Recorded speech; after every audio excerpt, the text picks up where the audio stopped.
दिगंबरा दिगंबरा श्रीपाद दिगंबरा दिगंबरा दिगंबरा श्रीपाद दिगंबरा.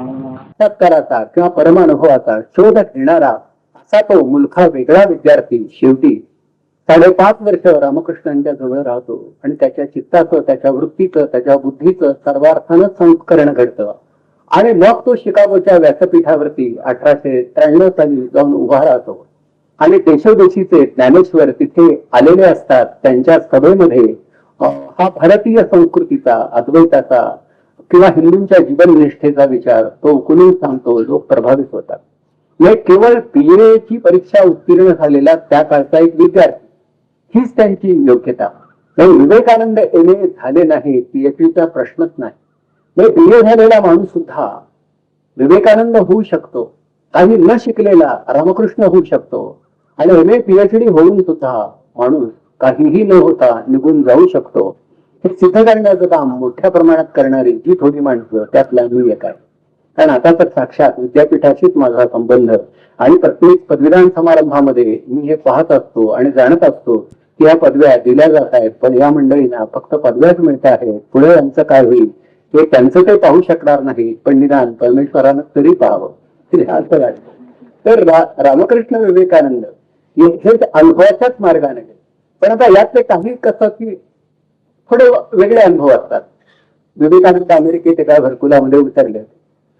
रक्तचिंतन चालत असे, काही उपासना होत असे, काही वाचन लेखन होत असे आणि अत्यंत निसंदिग्ध आणि तर्कशुद्ध पद्धतीनं विचाराचं प्रतिपादन घडलं पाहिजे असा आग्रह धरणारे विवेकानंद. विवेकानंद हे तसे हळुवार स्वभावाचे, कोमल प्रकृतीचे कोणीतरी तसे केवळ भक्त नव्हते, तर शास्त्राच्या, विद्येच्या किंवा विचारांच्या क्षेत्रामध्ये कुठल्याही प्रमेयाचं प्रतिपादन करताना ते निसंदिग्ध आणि तर्कशुद्ध असलं पाहिजे हा आग्रह धरणारे होते. त्यामुळे त्यांची व्याख्यान अतिशय चांगली झाली. पण हा माणूस केवळ तसा व्याख्यान वेडा नव्हता, त्याला त्याहून वेगळं काही लाभलं होतं. तर अशाच कोणीतरी एक तरुण बाई होत्या, चांगल्या गायिका होत्या, गाणं त्यांचं खुलत असे आणि मदान केलवी आहे त्यांचं नाव. आपल्याकडच्या आता मंगेशकरांप्रमाणे त्यांना तिकडे एक प्रतिष्ठा होती. या बाईना एकुलती एक कन्या होती आणि ती एका अपघातात दगावली आणि तेव्हापासून बाई उदास झाल्या आणि त्यांनी आपलं गाणं सोडलं. शेवटी आत्महत्या करावी असा विचार त्यांच्या मनात आला आणि त्या आत्महत्या करण्याच्या तयारीनं कोणाला काहीही न सांगता एक काळोखामध्ये चालत राहिल्या. कुठल्या तरी अपेक्षित जागी जाऊन शेवटी देह विसर्जित करायचा असं त्यांनी ठरवलं. तर त्या काळोखामध्ये एक आवाज त्यांच्या कानावरती आला की मुली तू पुढे जाऊ नको, तू मागे. हा त्याचा आशय होता. आणि त्या एका मनस्थितीमध्ये त्या आवाजाच्या रोखानं त्या चालत राहिल्या आणि स्वामीजी ज्या खोलीमध्ये बसले होते त्या खोलीपर्यंत त्या तिथे आल्या, कोणाही मार्गदर्शकाच्या मदतीशिवाय. स्वामीजी बसले होत्या, ध्यानमग्न होते, बाई तिथे येऊन बसल्या. नंतर जेव्हा स्वामीजी डोळे उघडले तेव्हा त्या त्यांना दिसल्या आणि तिच्याकडे पाहता क्षणी बाईंच्या उन्नतीचा, मनशांतीचा मार्ग स्वामीजींनी सांगितला आणि तेव्हापासून त्या स्वामीजींच्या बरोबर राहिल्या. एक जगप्रसिद्ध गायिका. पुढे बेलूर मठासाठी काही द्रव्यार्जन घडावं त्यांनी गाण्याच्या मैफली सुद्धा घेतल्या. मग त्यांच्या काय आता जसा दीक्षितांनी माझा परिचय करून दिला तसा परिचय करून देणं वगैरे हा भागच नव्हता. त्या अशा एका मार्गाने गेल्या. आता ही गोष्ट तशी विज्ञानंदामध्ये जॉन डी रॉकफेलर हे जगामध्ये सर्वात श्रीमंत गृहस्थ गणले जातात. तेव्हा त्या प्रश्न जसा मी टाटा, बिर्ला वगैरे यांची नावं घेतो की सगळ्यात धनिक कोण, तसं जॉन डी रॉकफेलर हे सगळ्यात धनिक गृहस्थ.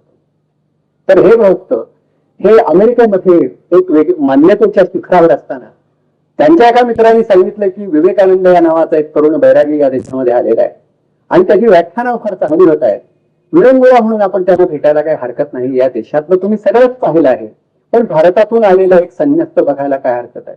म्हणून हे रॉकफेलर त्यांना भेटायला गेले. त्या विवेकानंद विचारमग्न स्थितीमध्ये होते.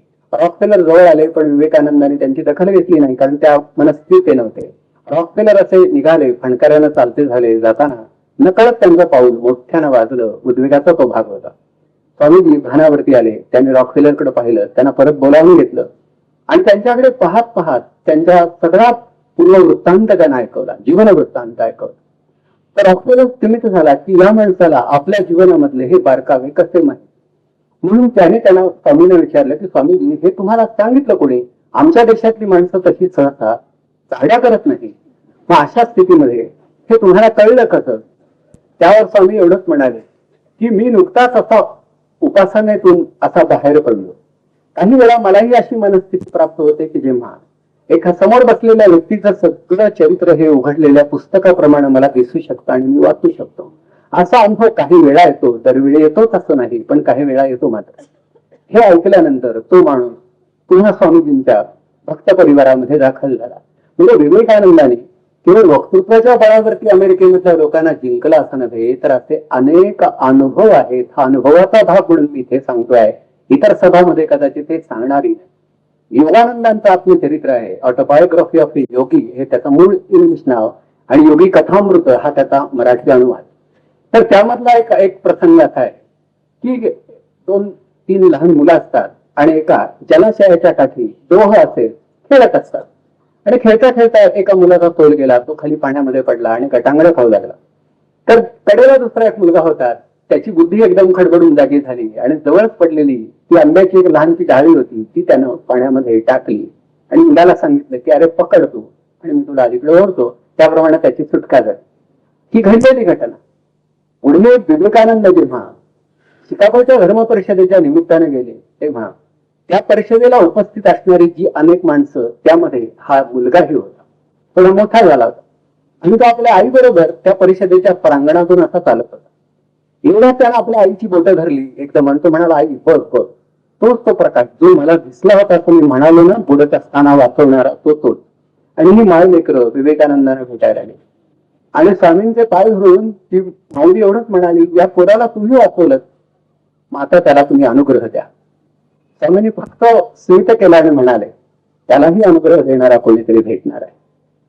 यापेक्षा मी वेगळं काही सांगत नाही. आता या गोष्टींच्या नोंदी आहेत आणि या पुस्तकाच्या असंख्य आवृत्ती निघालेल्या आहेत इंग्लिशमध्ये.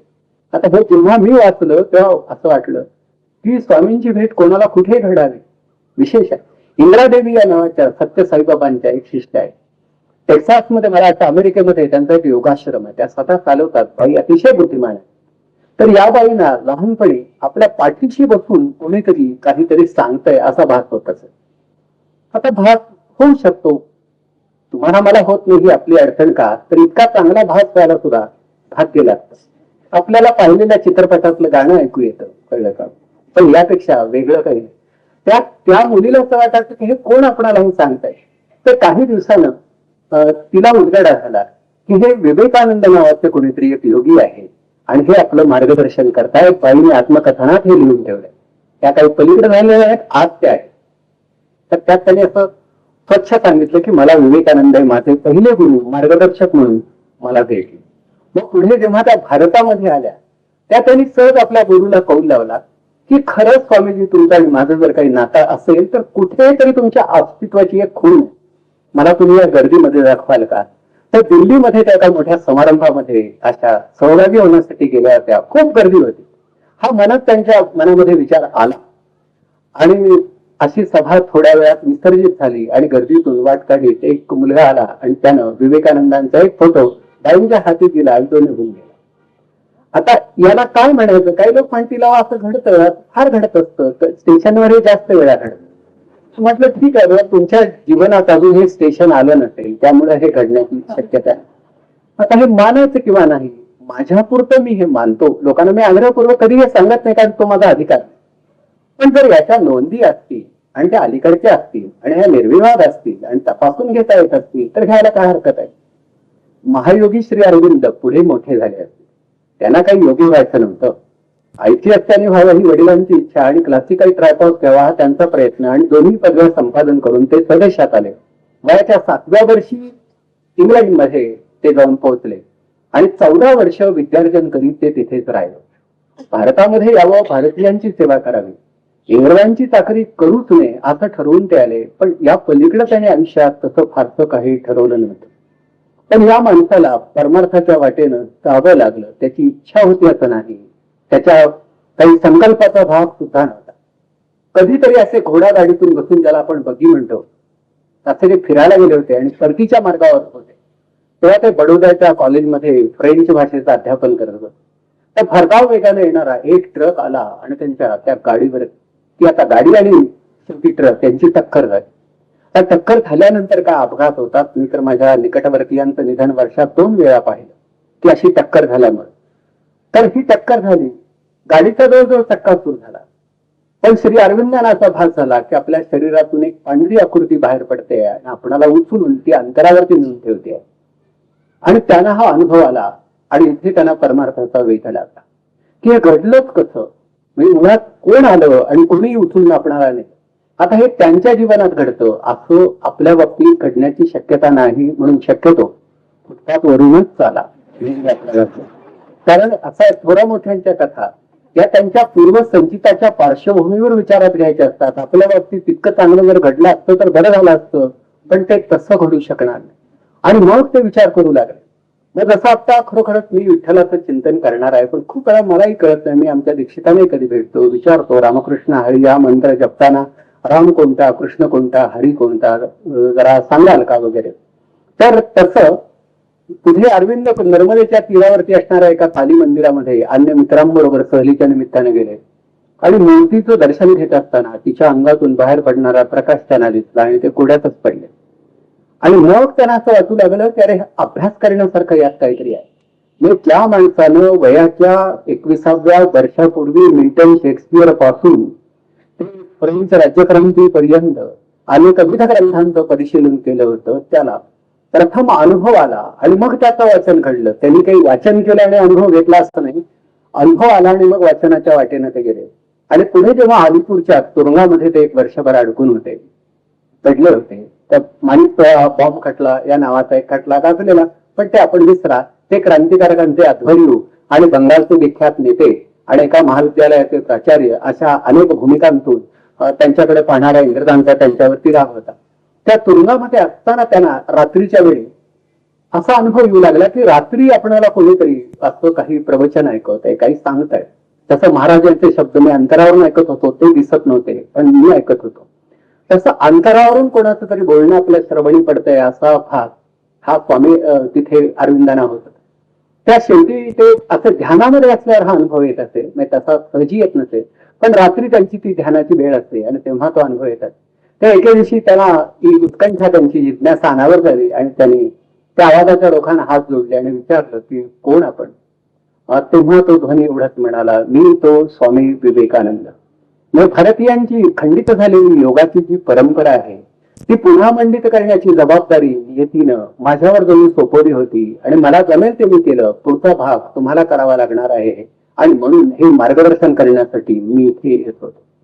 हेही अरविंदांनी स्वतःच्या हस्ताक्षरात लिहून ठेवले. मग असा काही भाग नाही. आता इथे सगळं व्यर्थ असं म्हणणारी माणसं असंख्य आहे, ते मला माहित आहे, आणि त्यांचा तो अधिकार आपण हिरावून घेऊ नये अशी माझी इच्छा आहे. कारण या जगामध्ये कोणाला काय वाटावं याच्यावरती आपली तशी सत्ता नाही. असं म्हणतात की कुठलं तरी एक वेड्याचं इस्पितळ होतं आणि दुरुस्त झालेल्या वेडा परतीच्या मार्गावर असताना नेहरू तिथे गेले आणि नेहरूने त्याला विचारलं, काय रे तू बरा झाला, तू मला ओळखलंस का? तर तेव्हा तो म्हणाला नाही. नेहरूने सांगितलं, मी जवाहरलाल नेहरू. हा वेडा म्हणाला, तुम्हाला 2 वर्ष लागतील. आणि मी इथं येण्यापूर्वी स्वतःला महात्मा गांधी समजत असेल, मला 1 वर्ष लागलं. तुम्ही स्वतःला नेहरू समजता तर तुम्हाला 2-1 वर्ष लागतील. आता ते नेहरू समजत नव्हते, ते नेहरू होते हे वेदाला समजत नव्हतं आणि तो नेहरूने हे ऐकत होता. आता म्हणून माझा हा मतभेदाचा भाग आहे. त्या वेड्याला वेड राहण्याचं स्वातंत्र्य जसं ठेवायचं असतं तसं जे मुळातच पाखंडी आहे त्यांना पाखंडी राहण्याचं स्वातंत्र्य आपण द्यावं असं मला वाटतं. तरी आग्रह धरू नये आणि अट्टहासाने काही सांगू नये. पारमार्थिकेतून चुकतात असं माझं मत आहे. उगीच सिद्ध करायला जातात. असेल कृपा तर होईल सिद्ध, नाहीतर होणार नाही. मग तुम्ही वृथा खटपट कशाला करता? स्वतःचा अंगण घाला आणि आपला स्वयंपाक करा आणि देवाचं नाव घ्या. सगळं जग बदलण्याचा वेळा कशाला उचलता? काही गरज आहे का? हे त्याची इच्छा असेल तेव्हा ते घडून जाईल, पण तुम्ही परस्पर ही कॉन्ट्रॅक्ट घेऊ नका असं कळलं मला वाटतं. हे सुद्धा कोणीतरी सांगितलं पाहिजे. तर विवेकानंदांचा आवाज कितीतरी दिवस त्यांना ऐकू येतो. पुढे असं झालं की भगवद्गीतेचं वाचन करीत असताना मनात सारखा त्यांच्या विचार येऊ लागला की खरोखरच हा श्रीकृष्ण आणि ते सर्व भूताना अमृतेर शेष जनतिष्ठती हे असेल का असं काही, हा विचार ते करीत असताना तो श्रीकृष्ण त्यांच्या पुढे प्रकट झाला. आणि सुमारे 3-3.5 महिने त्यांना तो अनुभव येतो. आता हा अनुभव काही लोक म्हणतील मज्जा केंद्र विकल झाले, अधिक उद्दीपित झाली. मज्जापिशींना आवश्यक त्या जीवनद्रव्याचा पुरेसा पुरवठा झाला नाही. म्हणजे एक प्रकारची विकलता येते आणि या प्रकारचे भास व्यक्तींना होतात ते मानसशास्त्राचे प्राध्यापक सांगतात. आता असं सांगितल्याशिवाय त्यांनाही प्राध्यापक होता येत नाही. त्याला आपण तरी काय करायचं, सांगू द्यावं, ठीक आहे बुवा, हा भास झाला असेल असे. आणि मग पुढे श्री अरविंदांना खरोखर प्रभूंनी सांगितलं की या राजकारणाच्या चक्रव्यूहात तू थांबूच नकोस. जगाचा आणि देशाचं हित करण्याचा मार्ग राजकारण नव्हे. ज्याला तू राष्ट्रकारण म्हणतोस ते सुद्धा नव्हे. आता तुला परमार्थाच्या अध्यात्माच्या वाटेनं जाऊन माणसांच्या मनाचा आणि मनशक्तीचं उन्नयन कसं घडेल याचा जो सनातन पुरातन असा अनादी मार्ग आहे त्या मार्गातच तुला वेगळ्या तऱ्हेनं प्रतिपादन करावं लागेल. आणि म्हणून मग अरविंद 1910 पासून 1950 पर्यंत 40 वर्ष पॉंडिचेरीच्या त्या गुंफेत राहिले आणि त्यांनी योग साधना केली. आणि या साधनेतील त्यांना ते प्रत्यय आहे. म्हणजे रामकृष्णाने कालीपासून रामापर्यंत आणि पैगंबरापासून ख्रिस्तापर्यंत अनेक विध रूप याची देही याची डोळा पाहिली. आणि त्यांच्या चरित्रामध्ये अवगाहन करणाऱ्या नोबेल पारितोषिकाच्या एका मानकऱ्यानं त्यांच्या विषयी असं म्हटलं, त्याचं नाव रोमारोला. त्यांनी हा अभिप्राय व्यक्त केला की 30 कोट भारतीयांची 2000 वर्षांची परमार्थ साधना एकाच ठिकाणी शोधायची असेल तर रामकृष्णांना शरण जावं लागेल असं रामकृष्णांविषयी त्यांनी म्हटलं. मग हे रामकृष्ण विज्ञान युगात झालं. विवेकानंदांना अनेक माणसं भेटली, त्यांनी आपला अधिकार सिद्ध केला आणि पुढे श्री अरविंदांना सुद्धा त्यांनी काही सांगितलं. विवेकानंदांच्या चरित्रामधला तो मुलगा किंवा इंदिरादेवी ही सगळी माणसं स्वामीजींच्या आता तसे ते आज आहेत या श्रद्धेनं काम करणारी माणसं आहेत आणि त्यांच्या अस्तित्वाचा प्रत्यय तसा लोकांना येतो. मी थोडा अंतरावरती असणारा माणूस आहे, तेवढा अजून भाग्य माझं उत्कर्षापर्यंत पोहोचलं नाही किंवा उघडकीला आलं नाही. पण माझ्या घराचं नाव मी श्री अरविंद असं ठेवलं आणि त्या भागाचं नाव विवेकानंद नगर असं ठेवून पाहतो. मग तू एवढाच निदान पोस्टामध्ये काम करणाऱ्या माणसांना तरी हे कळावं की या देशातली माणसं होऊन गेली. आता यापेक्षा अधिक त्यांना माहिती पुरवणं हे आपल्याला काही शक्य होणार नाही, पण ही वस्तुस्थिती आहे. मग पुढे अरविंदांच्या बरोबरच माताजी या नावाच्या एक योगिनी त्या पॉंडिचेरीला येऊन राहिल्या. मग ही तर पॅरिसमध्ये जन्माला आलेली एक स्त्री एका सुविद्य कुटुंबामध्ये. आणि ही मुलगी लहानपणीच अशी ही जगदंबेचा अवतार आहे असं कधी कधी म्हणत असते. गंमत वाटायची लोकांना, लहान मुलं आहेत, चालायचं बोलायचं काय बिघडतंय कुठे. तिला वेगवेगळी स्वप्न पडत असे. रस्त्यावर जर एखादा धटिंगळ कोणाला डिवचत फिजवत असेल तर ती लहानशी मुलगी तिथं जात असे, त्याचा हात पकडत असे आणि कधी कधी एखादी वस्तू फेकून द्यावी तसं त्याला उचलून टाकत असे. त्या तिला गंमत म्हणून कोणी विचारत असत की अरे एवढ्या मल्लाला सुद्धा तू उचलून टाकलंस, तू काही देवता वगैरे आहेत का. त्या ती म्हणत असे होय मी देवीच आहे. आणि लहानच आहे पोर म्हणून कौतुकही केलं जात असे आणि त्याबरोबर दुर्लक्षही केलं जात असे. पण या मुलीच्या मनामध्ये आत कुठेतरी हा भाग होता. पॅरिसमध्ये जन्माला आली तर तिच्या वडिलांना कोणीतरी सांगितलं की अल्जेरियाला थिवान या नावाचे गूढविद्येचे एक अभ्यासक आहेत, ह्या मुलीला जरा तुम्ही तिथे नेऊन ठेवा त्यांच्या आश्रमात, कदाचित तर तिच्या हातून काही साधन होईल. ही मुलगा वेगळी आहे, लग्न वगैरे काही करू नका, काही उपयोग नाही. ही मुलगी तशी 4 चौघापैकी नाही. मग तिला त्या थिवानच्या आश्रमामध्ये ठेवण्यात आलं आणि तिथं तिला गूढविद्येचा मिस्टिसिझमचा पाया सुद्धा अभ्यास केला की बुवा आम्ही एक षटचक्र भेदन म्हणतो, कोणता अनुभव कसा येतो तो कसा घ्यायचा, त्यांच्या पद्धतीनं तिनं अभ्यास केला आणि एक प्रकारचं पूर्णत्व तिला प्राप्त झालं. हे प्राप्त झालं असताना तिला रोज पहाटेच्या प्रहरी एक दर्शन घडू लागलं. हे कोणाचं घडतंय हे तिला कळेल, पण कोणीतरी आपणाला दिसतंय, नित्यानं भेटतंय असं वाटायला लागलं. मग हे वर्णन तिनं एका भारतीयाजवळ केलं की मला पहाटेच्या प्रहरी असं एक दर्शन डोळे उघडले तरी घडतं, स्वप्नातही घडतं, कोणाचं आहे हे कळत नाही. त्याने विचारलं कशी आहे व्यक्ती, कसं आहे दर्शन.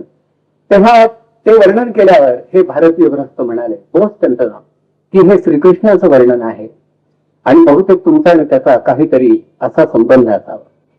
मग त्या मुलीने असं ठरवलं की श्रीकृष्णाच्या भूमीतच जायचं आणि आपण साधना करायची. आणि पुढे योगायोगानं तिचं लग्न झालं. तिचा पती हा सुद्धा गूढविद्येचा अभ्यासक होता आणि पती हा पॉंडिचेरीला म्हणजे फ्रान्सच्या तेव्हा मला वाटतं एक अखत्यारीमध्ये असणारा जो काही थोडासा भाग होता, आधिपत्याखाली असणारा, तो पॉंडिचेरीचा होता. त्या कुठल्या तरी राजनैतिक संदर्भामध्ये हा माणूस हा पॉल हा तिथे आला आणि पत्नीने एवढंच सांगितलं की तू पॉंडिचेरीला वगैरे जातोय, भारतात जातोय, तर तुला जर कोणी योगी वगैरे भेटले तर जरा माझ्यासाठी या प्रश्नांची उत्तर तो घेऊन ये. तर हा पॉंडिचेरीला गेला तेव्हा श्री अरविंद तिथे होते. त्या यानं आपल्या बरोबर आपल्या पत्नीचे सगळे प्रश्न काळजीपूर्वक उतरून आणले होते पत्नीचे प्रश्न काळजीपूर्वक उतरून घेणारा पती एखादा असू शकतो. कळलं का? म्हणजे सगळे असतात असं नाही हो. साध्या सामानाची यादी जिथं आपण उतरून जातो ते आपले पारमार्थिक प्रश्न कोण कोणाला विचारतो, बरं का, पण त्याने आणले. आणि नंतर मग अरविंदांची त्याची भेट झाल्यानंतर प्रत्येक प्रश्नाचं समाधानच उत्तर असं मिळालं. मग त्यांना असं वाटलं की आपल्या पत्नीला हे कळवावं की तुझ्या प्रश्नाचे उत्तर देणारा कोणीतरी एक माणूस इथे आहे, तर तुला शक्य झालं तर तू इकडे ये. मग त्या बाईने असं वाटू लागलं की आपण जावं, कृष्णाच्या देशात जावं, भारतात जावं, म्हणून त्या भारतामध्ये आल्या.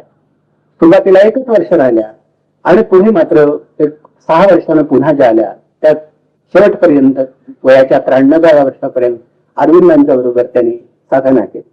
मग भक्तीची, कर्माची, ज्ञानाची, योगाची समेल त्या पद्धतीनं साधना केली आणि भारतीयांचा परमार्थ हा किती अर्थपूर्ण आहे याची कल्पना या माताजींना आली. त्या एक मोठ्या तशा योगिनी होत्या. मग आता या प्रकारचा अनुभव घेणारे या पातळीवर ते खरोखर येतो. श्री अरविंदाने जेव्हा देह त्याग केला, समाधिस्थ झाले. काही लोक म्हणाले, हो हे काय, ठीक आहे, मरणच आहे, ते कोणाला चुकवता आलंय का? नाही चुकवतात. जे नाशवंत आहे, फुल कितीही उमललं तरी पुढे ते निर्माल्यवत होणार आहे आपणाला ही मान्य असतं, माहीत असतं, पण म्हणून त्याला उमलू असं थोडंच आहे. पौर्णिमेनंतर कधीतरी अमावस्या येणार हे जरी खरं असलं तरी पौर्णिमेला पौर्णिमा म्हणू नये असं नाही. तसं कुठेतरी पूर्णावस्था ही आलेली असते. तो क्षणाचा अनुभव असेल पण तो आलेला असतो. त्याचे अनेक अनुभव श्री अरविंदांना आले होते आणि पुढे आपलं शरीर अधिक अनुभवांची धारणा करण्यासाठी समर्थ नाही असं त्यांना वाटू लागलं आणि म्हणून शरीरापुरते तरी ते अनासक्त होत चालले होते आणि पुढे त्यांनी देहत्याग केला. त्यात तो देहत्याग त्यांनी जेव्हा केला त्यात त्यांचे काही पाचे अनुग्रहित होते किंवा शिष्य होते. त्यातले काही डॉक्टर्स होते, एमडी झालेले, FRCS झालेले वगैरे, आणि त्यापैकी काही डॉक्टर्स तिथे आले आणि ते म्हणाले, अजून तर असं टवटवी दिसते आहे, कांती सतेज आहे, ते गेले असं मानायला जागा नाही, पण नाही तर चालत. 4 दिवस जवळजवळ त्याच अवस्थेत श्री अरविंद होते. डॉक्टर्स येत होते, तपासणी करत होते. म्हणजे साधारणपणे प्राणोत्क्रमण झाल्यानंतर माणसाला अर्ध्या पाऊण तासामध्येच अवकाळा येते. त्याच्याकडे पुढे पाहावे नसं होतं आणि 24 तासानंतर दुर्गंधी सुटायला लागते, बर्फामध्ये ठेवावं लागतं. तर अरविंदांच्या शरीराभोवती एक प्रकारचं वलय आहे आणि आसमंत दाटणारा सुगंधाचा प्रत्यय येत होता. आता हे सगळं पाहणाऱ्यापैकी एक परवापर्यंत होते, ते म्हणजे बाभळ बोरकर. तर त्यांनी आपल्या एका लेखामध्ये सुद्धा स्वप्न या नावाचा लेख आहे. आदल्या रात्री ते तिथे पांडिचेरीत होते आणि अरविंद गेल्याचं स्वप्न त्यांना पडलं. त्यांना कोणीतरी उठवलं, सांगितलं चला दर्शनाला. ते त्यांना असं वाटलं ते झोपेतच होते. जागे झाले तेव्हा त्यांनी ही वार्ता ऐकली आणि जेव्हा ते त्या आश्रमात दर्शनासाठी गेले तेव्हा स्वप्नामध्ये त्यांनी ज्या क्रमानं गोष्टी पाहिल्या, माणसं पाहिली, त्या क्रमाने त्यांना ती दिसली. मला वाटतं चांदण्यांचे कवडसे या नावाचा त्यांचा लेखसंग्रह आहे, त्याच्यामध्ये हा भाग त्याने दिला आहे. गंमत वाटतं. आता बोरकरांचा तर काही त्याशी संबंध नाही.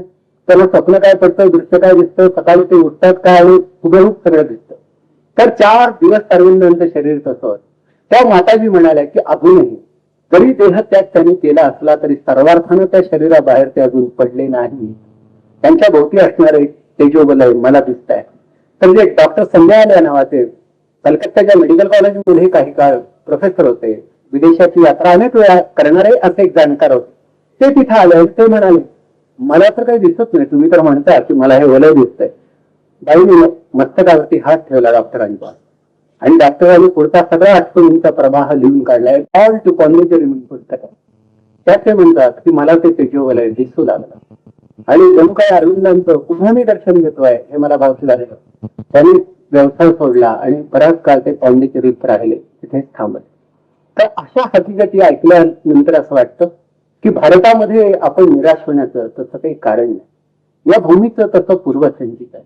फक्त सर्वच्या सर्व मतदारांच्या मनात हा विचार येण्याची शक्यता नाही. जगामध्ये सर्वांसाठी तसं काय होतं म्हणजे हा मोठा प्रश्न आहे. गाणं हे भीमसेनसाठी आहे याचा अर्थ ते सर्वांसाठी आहे असं नाही. गणित हे नारळीकरांसाठी आहे त्या अर्थानं ते सर्वांसाठी पूर्वीही नव्हतं आणि उद्याही नसेल. तसं सर्वभूतामध्ये भगवंत आहेत त्यांना कळत नसलं तरी, परंतु त्याचं अधिक विकसित आणि अधिक उन्नत असं रूप तिथे आढळेलच असं नाही. म्हणून तर तीर्थाच्या जागी आपण जातो, सत्पुरुषांचं दर्शन घेतो का, तर तिथे अधिक प्रकाश दर्शन होतात. हा मोठा दिवा आहे असं आपण म्हणायचं. आपल्याकडे मिणमिणती पंटी असते ती दिसते, परंतु दीपस्तंभ हा अनेक मैलावरून दिसत असतो आणि त्याच्या रोखानं आपण जातही असतो. तसं अगदी अलीकडच्या काळामध्ये सुद्धा एक वेगळ्या प्रकारचा अनुभव घेणारी माणसं होऊन गेली. त्यांच्या हकीकती त्यांच्या शब्दात त्यांनी लिहून ठेवल्या आहेत आणि जगाची बोधभाषा जी इंग्रजी त्या भाषेत सुद्धा लिहून ठेवल्या आहेत. आता प्रश्न एकच उरतो की मग विज्ञान मानायचं किंवा नाही. तर योग हे विज्ञानच आहे. म्हणजे ज्ञानेश्वरांच्या लेखी, विवेकानंदांच्या लेखी, भगवान पतंजलींच्या दृष्टीनं हे शास्त्रच आहे. यामध्ये असा भाग नाही की कशीही विधानं केलेली आहेत असं नाही. विचारपूर्वक अनुभवपूर्वक केलेलं ते प्रतिपादन. फक्त भौतिक हा त्यांच्या अभ्यासाचा विषय झाला नाही, त्यांनी तो केला नाही. त्यांचा अभ्यासाचा विषय अंतरंगात कुठेतरी अंतरयात्रा ज्याला आपण म्हणतो त्या स्वरूपाचा होता आणि तशी यात्रा त्यांनी केली. याचा अर्थ त्यांच्या घरामध्ये काही नवीन साधनं नव्हती असं नाही, त्यांनी नसावीत असं सुद्धा नाही. म्हणजे पारमार्थिक हा दरिद्रीच असला पाहिजे, त्याच्या घरात काहीच नसलं पाहिजे असं नाही. सगळं असावं पण त्याचं स्थान कळा. जसं पादत्राणी कितीही किंमत देऊन तुम्ही घेतलेलं असलं तरी सुद्धा ते पायातून काढता आलं पाहिजे आणि गाडी ही परदेशातून मागवली तरी घराबाहेर ठेवता आली पाहिजे. तसं विज्ञानानं प्राप्त झालेल्या सर्व सुविधा त्या घ्याव्या, त्या असाव्यात, पण त्याला अंतरावरती ठेवता आल्या पाहिजे. त्याला आवश्यक ती अलिप्तता असली पाहिजे. त्या विज्ञानानं माणसाच्या बुद्धीला प्रखरता आणली. ती प्रखरता तिचा त्याग करण्याचं काहीही कारण नाही. कोण प्रखर बुद्धीचा नव्हता? शंकराचार्य काय कमी बुद्धिमान होते का? आज असते तर बुद्धीच्या बाबतीत ते पलभर सुद्धा इतरांपेक्षा कमी ठरले नसते. एवढा धगधगीत बुद्धीचा प्रज्ञावंत होता तो. त्या बुद्धी फक्त MSc झाल्यानंतर किंवा PhD झाल्यानंतर प्राप्त होते असं नाही. ती असते. हे वेगळे प्रकार आहेत बुद्धिमत्तेचे. त्यांना असं वाटलं या रूपात प्रकट व्हावं, त्या रूपात ती माणसं झाली. तेव्हा मी आपल्याशी बोलत असताना एवढ्यासाठी हे बोलतो आहे की आपल्यासारखी बहुसंख्य माणसं आयुष्यामध्ये उदात्त हेतून काही प्रेरित झालेली असतात. एका विशिष्ट दिशेनं त्यांना जायचं असतं आणि आपल्याला जेवढा अनुभव येईल तेवढा आला असा पण माना. आपण पुढे चालत राहा. पुढच्या पावलावरती प्रकाश टाकण्याचं आश्वासन भगवंतानीच दिलं आहे, त्यावरती समाधान माना. एक पाऊल टाकले पुढे प्रकाश भेटत राहील, दोन टाकले पुढे प्रकाश राहील आणि ते देण्याचं काम करणारा परमेश्वराचा एक प्रतिनिधी हा सहस्त्रचंद्र दर्शनाच्या निमित्तानं आपल्या पुढे उभा आहे. आणि खऱ्या अर्थानं ही एक वेगळी पौर्णिमाच आज आपण साजरी करतो आहोत. त्या अशाही काळामध्ये हे घडू शकतं याचा अर्थ आपण भाग्यवंत आहोत. आपलंही पूर्वसंचित चांगलं आहे. आपल्या या पूर्वसंचिताला अर्घ्य देण्यासाठी मी आलो. माझा तो अधिकार नाही, पण आपण हे जाणार यात कुठेतरी एक भावना आहे, त्याच्या मागे काही सूत्र आहे, त्याच्या मागे काही श्रद्धा आहे, त्याच्या मागे हे कुठेतरी एक अज्ञात शक्ती सुद्धा आहे. नाही असं तरी कसं मी म्हणू, एवढं कोणके पण मला प्राप्त झालं नाही. म्हणून तर महाराजांकडे येतात असं विचारता क्षणी विचारलंच का म्हणून मी त्यांना विचारलं आणि मी या ठिकाणी आलो. मी आपली राजा त्याच्या सुखाने विजयचिन्ह होत होतो. थोड्या काळाचा भानही विसरलो होतो. पण काळ हा मोठा अदृष्ट आणि समर्थित व्हायचा आहे तो आपल्याला बरोबर ध्यानी करून देतो. त्यामुळे आणखी माहितीत राहावे की छत्रपती शिवरायांच्या जीवनामध्ये त्यांच्या राज्याभिषेक प्रसंगी किंवा अन्यत्र अनेक मुद्राने आले असतील, पण सिंहमहाराजांकडून आज त्यांचा होणारा गौरव तर आजपर्यंत त्यांनी केलेल्या वाक यज्ञाचं पसायदान असेल. आणि त्याचबरोबर मगाशी त्यांनी जो संकल्प केला की उत्तरार्धातल्या उत्तरार्धात आता एका म्हणते या पायकमानाच्या स्वीकारानं ते धन्य होणार आहे आणि ते पाहत असताना आपण सारे धन्य होणार आहे.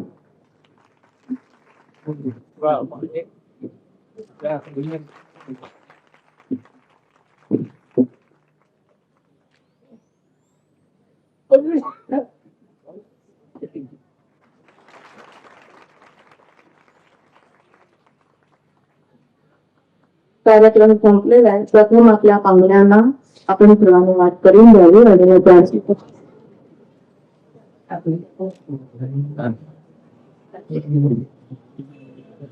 त्या घरी केलेली त्या मछली आहे त्या आशीर्वाद असावे त्यांनी असे फक्त कुमार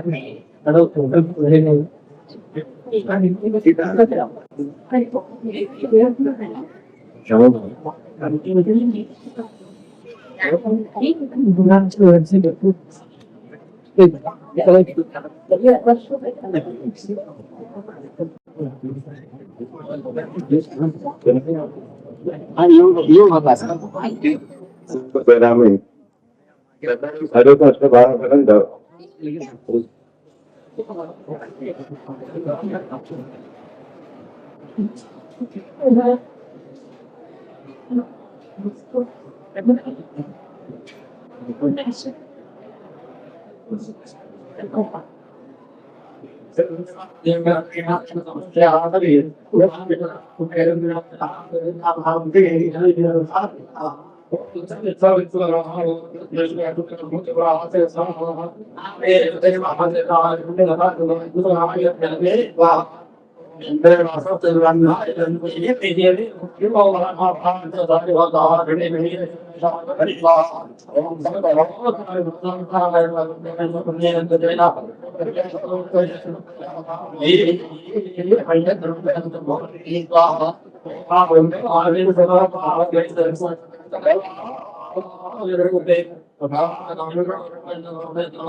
आय प्रमाणेन पुण्यां आय प्रमाणेन पुण्यां नाय प्रमाणेन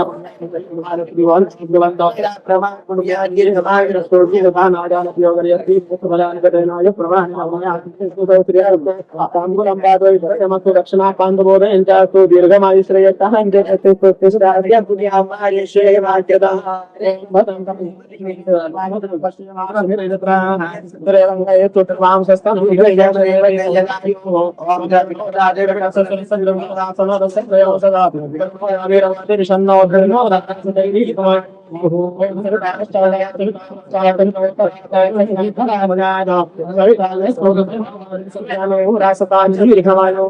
ओम नमो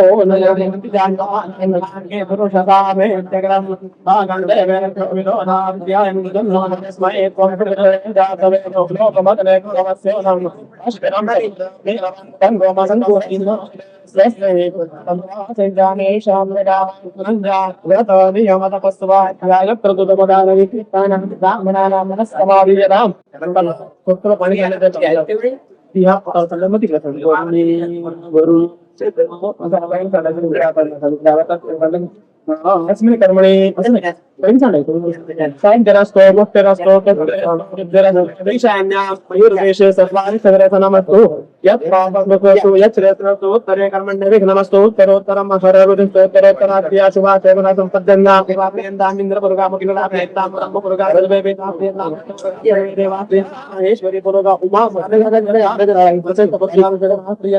अरुन्धते अस्मिन्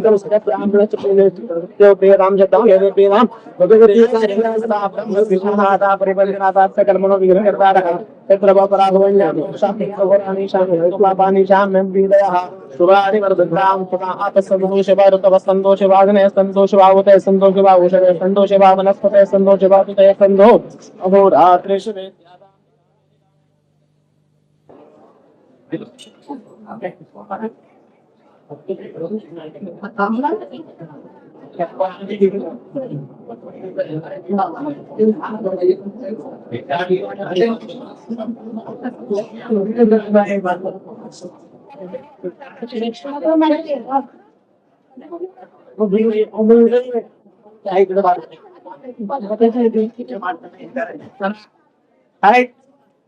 आणि विनय बारका बांधतो काय करतात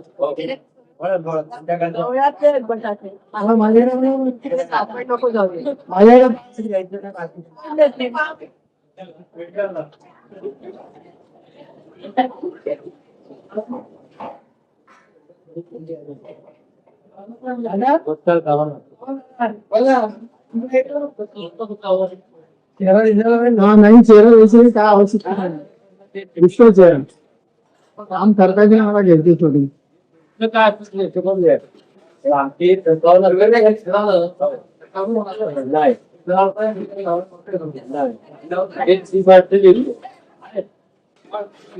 रेग्युलर असं काम चाललंय असं दिसून इकडे कोणी बघू नका चालू आहे ना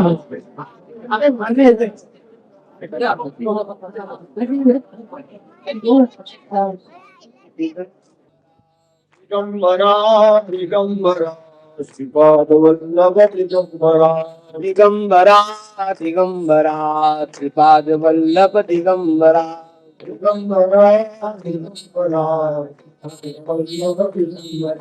दिगंबरा दिगंबरा दिगंबरा दिगंबरा श्रीपादवल्लभ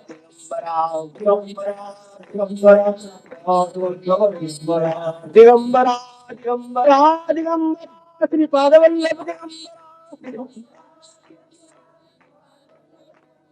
दिगंबरा दिगंबरा श्रीपादवल्लभ दिगंबरा श्रीपादवल्लभ दिगंबरा दिगंबरा दिगंबरा श्रीपादवल्लभ दिगंबरा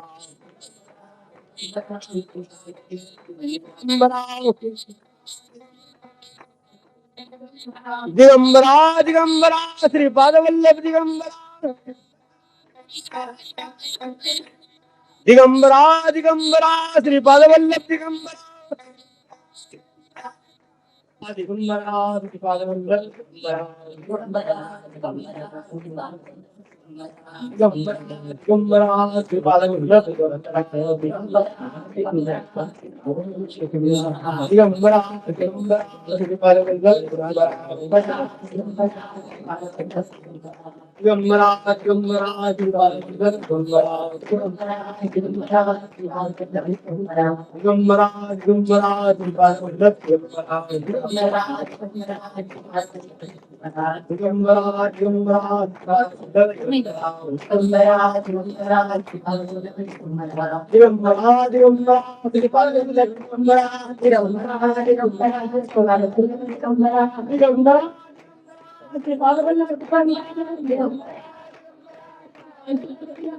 पाद वल्लभ दिगंबरा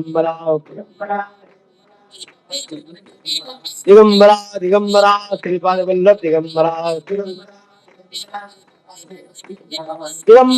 दिगंबरा श्रीपाद वल्लभ दिगंबरा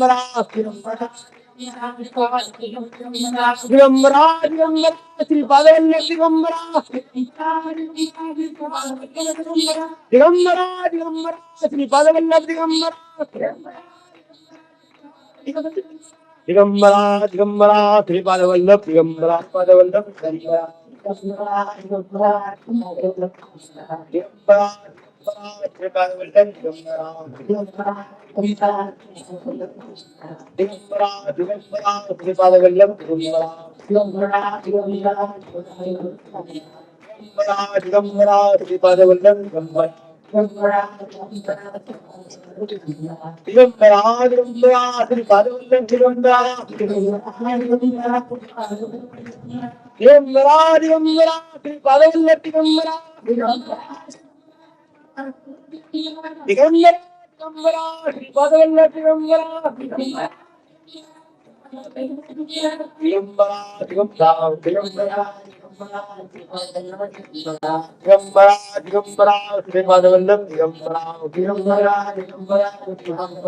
दिगंबरा दिगंबरा श्रीपाद वल्लभ दिगंबरा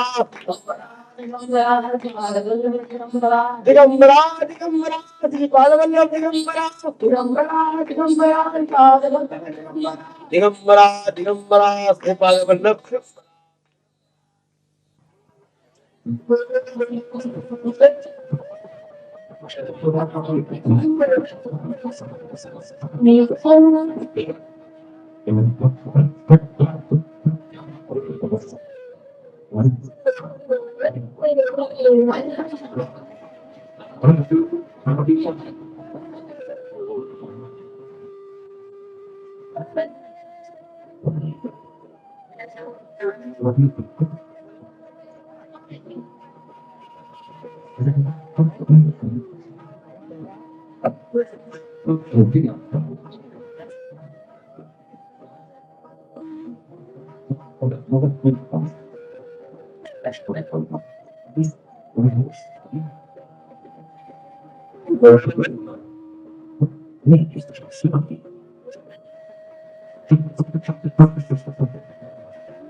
परमपूजनीय ब्रह्मश्री कवीश्वर महाराज नित्यबोधानंद तीर्थ महाराज अगत्य त्यांचा अनेकांना परिचय नसेल तर प्राध्यापक दीक्षित म्हणाले त्याप्रमाणे परिचय हा प्रोटोकॉल असू शकतो हे मलाही मान्य आहे.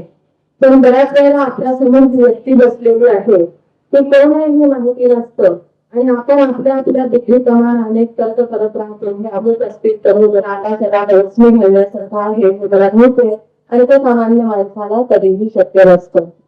अमरनेरला प्राचार्य असताना नित्यमानंद तीर्थ या मार्गाकडे वळले. याचा अर्थ असा आहे की सत्ता, संपत्ती, प्रतिष्ठा पायाशी चालत आलेली असताना मनुष्य मला कल्याणाचा मार्ग सुद्धा स्वीकारू शकतो. हे त्यांच्या जीवनाचं सर्वात मोठे वैशिष्ट्य आहे असं मला म्हणावंसं वाटतं. 1967 साली परमपूजनीय गुरुदेव गुरुदेव महाराजांनी यांना दीक्षा दिली. तसं तर अनेकदा आपण दीक्षा घेणे महत्वाचं आहे.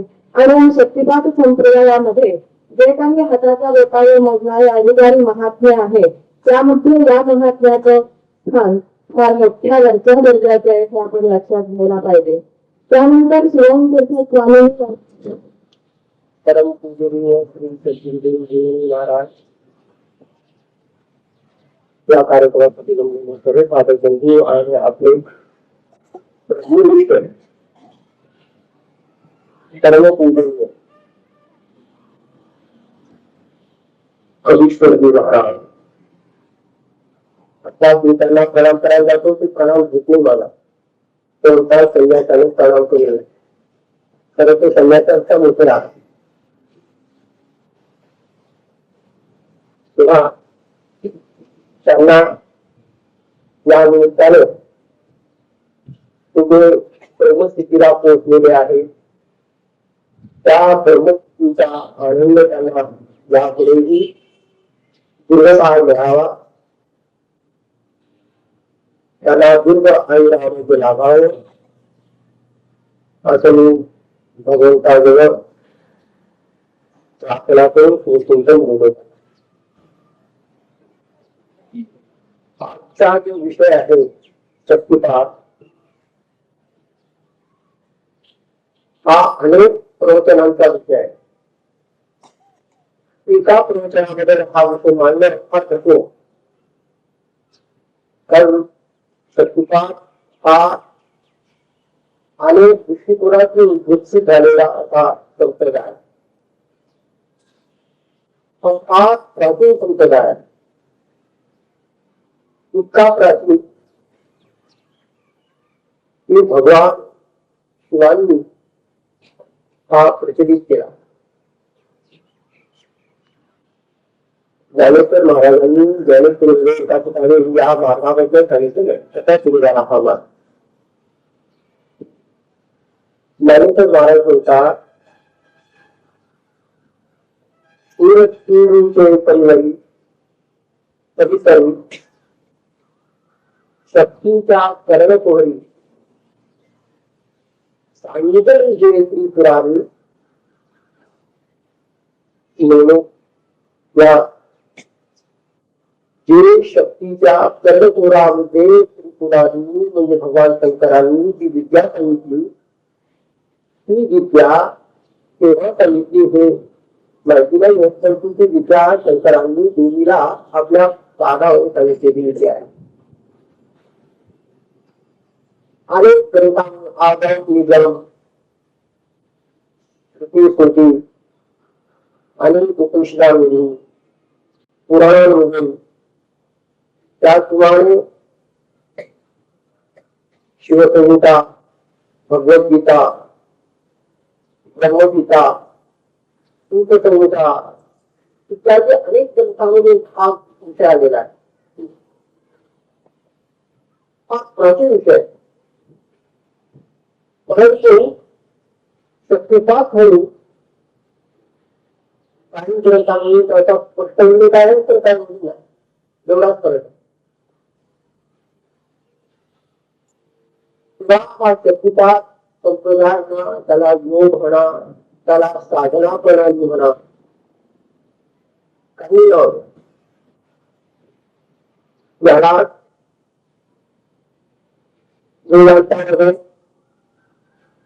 प्रज्ञानसना योग दर्शनामध्ये ही शक्ती प्रत्येक चेतना म्हणून घेतलेली आहे. भगवान गटांनी योग दर्शनामध्ये प्रत्येक चेतना असं नाव दिलेलं आहे. काही ग्रंथामध्ये हठयोगामध्ये आणि अन्ययोग संप्रदायामध्ये याला कुंडलिनी शक्ती म्हटलेलं आहे. तेव्हा ही जगदंबा आहे ही सीता आहे ही राधा आहे शक्तीची ही अनेक स्वरूप अनेक ग्रंथांमध्ये वर्णन केलेली आहे. तेव्हा हा शक्ती संप्रदाय काही आत्ताचा नव्हे हा प्राचीन असा अठरावी बसलेल्या आपण सर्व पाहून फार भाग्यशी लाव इतकं भाग्य आपल्याला लाभलेलं आहे की आपल्याला या परंपरेत किंवा पहिले जे समर्थ गुरु त्या गुरुकडून आपल्याला या शक्तिपाठाची शिक्षा लाभलेली आहे.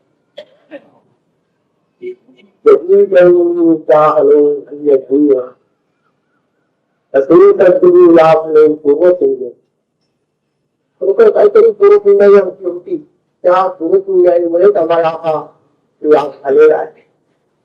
एरवी आता सद्गुरू आणि आता मार्ग लावणं अशक्य. या मार्गाचं काय वर्णन करावं, या मार्गाचं वर्णन करता करता सरस्वतीला सुद्धा श्रम होती, परंतु त्यांना जी शुद्ध प्रज्ञा लाभलेली असते असे संतश्रेष्ठ श्री ज्ञानेश्वर महाराज यांनी अतिशय उत्कृष्ट ग्रंथ लिहिलेला आहे. आणि तो ग्रंथ म्हणजे शक्तिपाठाचा ग्रंथ आहे. तो ग्रंथ आहे अमृतानुभव. या अमृतानुभवामध्ये सांगितलेल्या ज्या अनुभूती आहेत त्या सर्व अनुभूती शक्तिपाठ संप्रदायातल्या साधकांना मिळाल्या विषयी शक्तिपाठाच्या दृष्टीने त्या अनुभूतीचे चिंतन ज्ञानेश्वर महाराजांनी केले. ते स्वतःच म्हणतात अमृतानुभव ज्ञानदेव म्हणे ज्ञानदेव म्हणे श्रीमंत हे श्रीमंत आहे. हे अनुभवामुक्त जीवनमुक्त जीव होतो.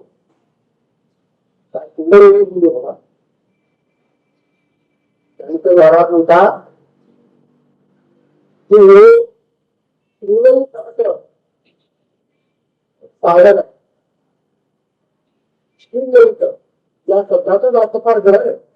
श्रीमंत म्हणजे आर्थिक दृष्टी किंवा आजच्या भाषेला कोणतीपणातून लागू श्रीमुक्त आणि जी स्त्री आहे ती आहे भगवंताची ऐश्वर्याची औदार्याची ज्ञानाची वैराग्याची यश त्याचे जे सदैश्वर्य आहे ते ऐश्वर्य ज्या अनुभूतीतून ज्या साधनेतून आपल्याला मिळतं अशी जी साधना आहे त्या साधनेला श्रीमंत साधना असं म्हणतात. आणि कोणी म्हणतात ज्ञानेश्वर महाराज की जीवन ज्या लोकांनी या साधनेच्या अंकिता केला ज्यांना जी प्राप्त झाली ते जीवनमुक्त झाले. जीवनमुक्ती प्राप्त करून देणारी इतकी सरळ सोपी अत्यंत चिंत आणि विशिष्ट स्वरूपाची अशी दुसरी कुठलीही साधना नाही.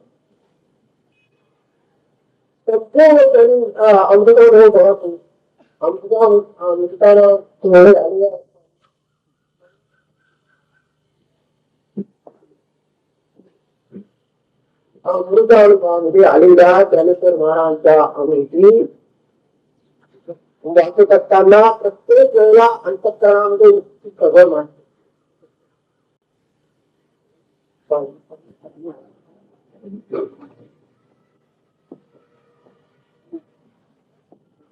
हा मार्ग या मार्गाला प्रश्न आवडतो. मुख्यतः हा मार्ग म्हणजे गुरु मार्ग आहे.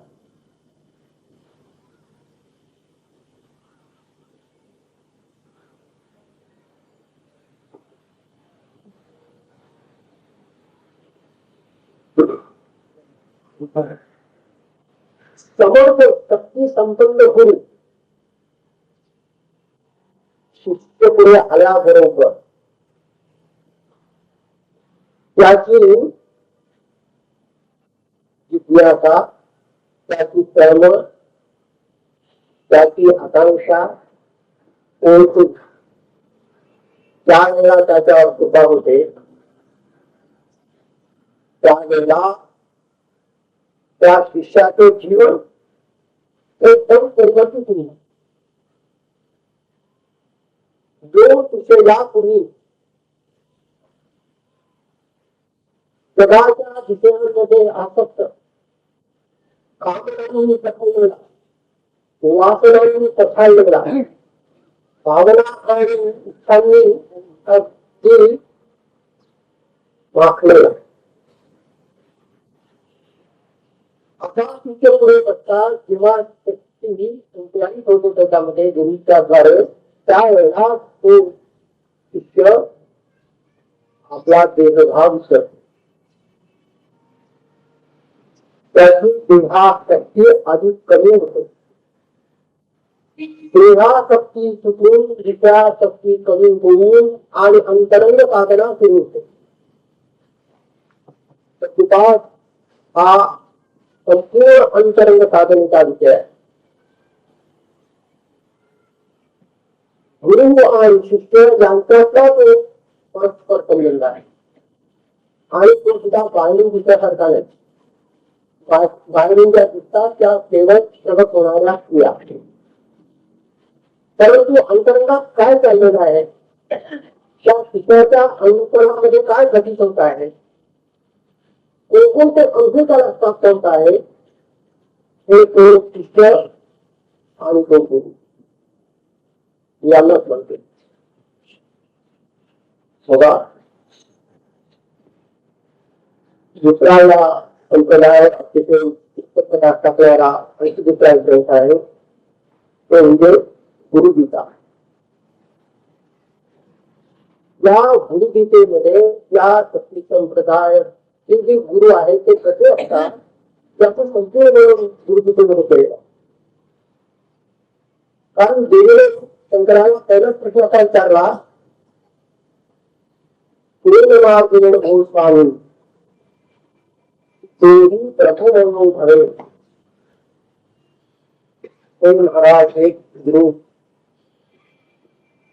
कोणता हा मार्ग आहे, त्या मार्गाने हा देवी, देवी म्हणजे तिचा आत्मा नव्हे, देवी म्हणजे देहभाव असणारा जीव, हा देही जीवभावामध्ये असलेला कसा ब्रह्ममय होतो, कोणता मार्ग आहे त्याला, तेल मार्ग आहे, कोणत्या मार्गाने तो ब्रह्ममय होतो. आणि उत्तर विचार करतो, गुरुविना ब्रह्मणान्य सत्यम सत्यम वरानने. शंकरांनी जे उत्तर दिलेलं आहे देवीला, की हे वरानने, हे तुमचे गुरुविना ब्रह्मणान्य, गुरुशिवाय ब्रह्म नाही, दुसरा ब्रह्मच नाही, गुरु हेच ब्रह्म आहे. आम्ही म्हणतो हे मुखाने, गुरु ब्रह्मा, गुरु विष्णू, गुरु देव महेश्वरा, गुरु साक्षात परब्रह्म असं म्हणतो आम्ही, तर याची परिस्थिती येत नाही, याचा अनुभव येत नाही, याची अनुभूती होत नाही. आम्हाला केवळ शब्द गंगा, केवळ वाक्या, केवळ बोल, अनुभूती शून्य. समर्थ रामदास यावर म्हणतात, प्रचित बोलणे ते अवधेच कंटाळवाणं. पुढे त्याचा असं त्याची पुन्हा करतात त्या माणसाची, प्रचिती बोलणे ते अवधेच कंटाळवाणे, ते तोंड पसरून सोडे रडून गेले. कुत्र्याने उडून जावं तसं प्रचितीच त्या बोलणारे व्यक्त करतात. अनुभूती का जर त्या बोलण्यामागे नसेल, अनुभूतीची तर त्या संपत्ती नसेल तर ते बोलणे जाईल. आणि सत्ता संपदाय तर अनुभूतीचा बोलत नाही. रोकडी प्रचिती आहे या मार्गात. हा बोलण्याचा विषयच नाही करत, हा अनुभूतीचा विषय आहे, पण बोलावा लागतो. बोलणं भाग फक्त कारण बोलण्याच्या वेळी काय समजत नाही. या मार्गामध्ये बोलणं नाही. आमच्या गुरु महाराजांकडे विरोध अशीच व्यक्ती आली आश्रमामध्ये आली आणि जरा जरा चांगली शिकलेली होती आणि गुरु महाराजांना म्हणायची, महाराज तुम्ही काय करता? लोक काय काही तर कुठे करतात, तुम्ही काय करता? तर म्हणाले मी काहीच करत नाही. काही करत नाही म्हणजे असं कसं? काहीतरी करत नसाल ना, तर ते काही मोठे महात्मे झाले, करत कसं नाही? ते म्हणाले खरंच मी काहीच करत नाही. कारण सत्युपाय संप्रदाय हा करण्याचा संप्रदाय, हा होण्याचा संप्रदाय आहे. तिथं करणे नाही. आसन द्या, बसा आणि प्रत्येक गोष्टी द्या. जेव्हा तुम्ही करत नसेल कोण बोलणार त्याला? काय बोल? हा अनुभूतीचा विषय आहे. ज्या गोष्टी तोंडाने बोलून दाखवता येणार नाही त्या किती अनुभूतीच्या साधकाला देऊ शकतात. त्या अनुभूतीचं जर त्या वेळेला तिथे उठल्यानंतर ते त्याला विचारला आपण की तुला हे जे तू आता काही म्हटलं किंवा हे जे भूक म्हटलं किंवा हे जे शास्त्रीय एखादा राग आवडला किंवा एखादा वाक्याचा सूर काढला किंवा एखाद्या विशिष्ट प्रकारचं आसन केलं की जे आसन त्याने जन्म कधी केलेलं नाही, हे तरी उद्राय लावायला आता योगाच्या अनेक दिवसाच्या कष्टाने ती साध्य होणार नाही. तर ती खिचडी उद्रा आमच्या साधनेमध्ये एका क्षणात करायला लागते. अनेक आसने लागतात, मुद्रा लागतात, पण प्राणायाम सगळ्या प्रकारचे नाना प्रकारच्या भाषा तो बोलते. त्या माणसाने तेलगू भाषा त्यांनी चांगली माहिती मी त्याला जर विचारलं की तुम्ही आता हे जे काही बडबडत होता काही घडत होता ते कुठल्या भाषेत, तो तेलगू भाषा बोलतो. म्हणजे उर्दू ते कसं काय झालं?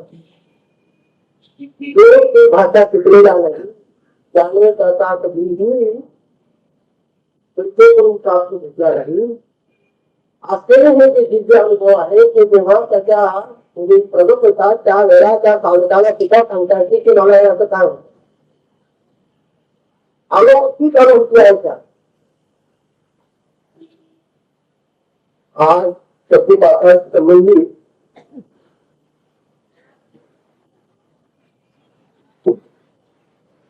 जे महत्वाचं आहे तेवढं तुम्ही आहोत यावर बोलायला लागलं तर नुसतं गुरु संबंधित आणि व्याख्याला जावे लागते. शक्तिपात संप्रदायातील गुरु आणि त्यानंतर होतो काय गुरुच्या घरात तुला जायचं महाराज अमृतानुभव ज्ञानेश्वरी तर आहे, पण अमृतानुभवासारखं वर्णन कुठल्याही ग्रंथात मला वाचायला जाय हा माझा नाही.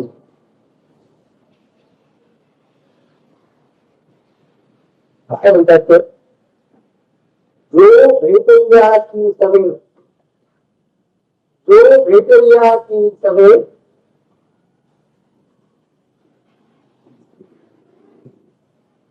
काय तर ती उपायांची धावे, जो भेटल्या की सवे तर ती उपायांची धावे प्रवृत्ती फिरावे ये सागरी. काय म्हटलं? जो गुरु भेटला बरोबर तर ती उपायांचे धावे म्हणजे सर्व उपाय संपतात. गुरु हे उपाय, गुरु हाच एक उपाय आणि तो उपाय भेटल्यानंतर ते गुरु भेटल्यानंतर बाकी सर्व साधना बाकी सर्व उपाय थांबून जातात आणि प्रवृत्ती गंगा फिरावे आणि जगाकडे वाहण्याची ती जी प्रवृत्ती आहे तुझी वृत्ती आहे प्रवृत्ती ही व्यक्ती जगाकडे वाहतो. जगाच्या लौकिक जीवनाकडे ती धावून आलेली त्यांची शक्ती ती थांबते, ती स्थिरावते. कुठे थांबते? सागरी जीव. ज्याप्रमाणे नदी सागराला जाऊन मिळाल्यानंतर ती नदी तशी त्या सागरामध्ये जाऊन स्थिर होते. ती नदी आपलं विसर्जन करून टाकते.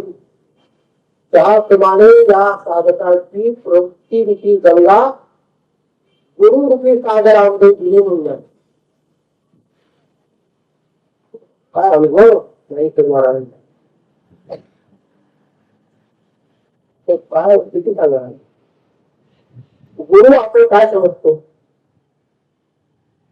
गुरु हा एक व्यक्ती नव्हे. गुरु ही शक्ती आहे. आपण देहाला गुरु समजतो, बाह्य स्वरूपाला गुरु समजतो. पण या देहामध्ये जी ईश्वरी शक्ती जागृत असते, जी ईश्वरी शक्ती जागृत झालेली शक्ती दुसऱ्या साधकाच्या चित्तामध्ये प्रविष्ट होऊन त्यालाही जागृत करते. त्याच्या चित्ताला त्याच्या शक्तीला जागृत करते. त्याला गुरु म्हणतात. हे सामर्थ्य ज्या गुरुमध्ये आहे की जो आपल्या शक्तीचा उपयोग दुसऱ्याच्या शक्ती जागृतीसाठी करतो. त्याची शक्ती जागृत करून येतो, त्याची सुंदर शक्ती जागृत करून येतो, त्याला गुरु म्हणतात. व्याख्येमध्ये या स्पष्टीकरणामध्ये अनेक उद्देश आहेत. तुम्ही म्हणा शक्ती जागृत करतो. काय शक्ती कधी झोपलेली असते का? शक्ती कधी मुद्रित असते. आणि शक्ती जर मुद्रित असेल तर मग त्यावर उपयोग. तर शक्ती कधीही मुद्रित असते. शक्ती सदैव जागृत आहे.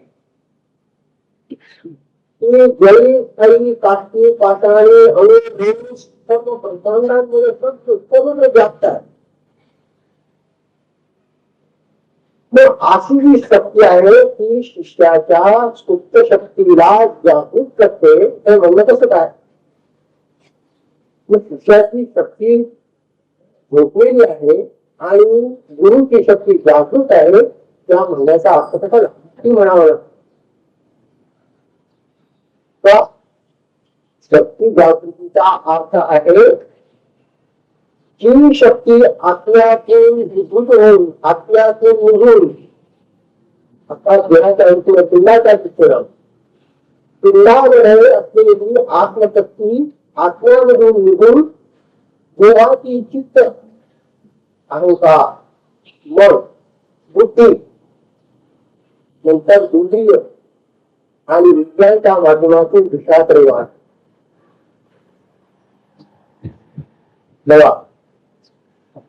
आत्म्यातून निर्माण झालेली शक्ती आत्मशक्ती हीच ईश्वरी शक्ती आहे. ईश्वर आणि आत्मा एकच. गुरु आणि ईश्वर एकच.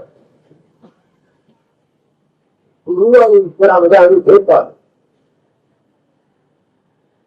वास्तविक ही जी शक्ती आहे ती आत्म्याची शक्ती आहे, ती ईश्वरी शक्ती आहे आणि ती शक्ती आत्म्यातून निर्माण होऊन ज्या वेळेला इंद्रियाच्या माध्यमातून विषयाकडे बहिर्मुखी वाहते तेव्हा त्या बहिर्मुखी वाहणाऱ्या शक्तीला नाव दिलेलं आहे सूक्ष्म शक्ती.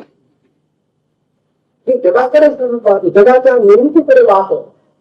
जगामध्ये चाललेले निळ्या प्रकारचे विषय, निळ्या प्रकारचे भोग, निळ्या प्रकारच्या कामना, निळ्या प्रकारच्या इच्छा सिद्ध करण्यासाठी जी लागलेली शक्ती आहे ना त्या शक्तीला सूक्ष्म शक्ती असं म्हणतात. जेव्हा ही शक्ती गुरुच्या उपयोगामुळे अंतर्मुखी होते. अंतर्मुखी झालेली ही शक्ती मुलाधारामध्ये आपण म्हणतो की झोपलेले कुंडलिनी ते सुद्धा एक प्रतिकार होत.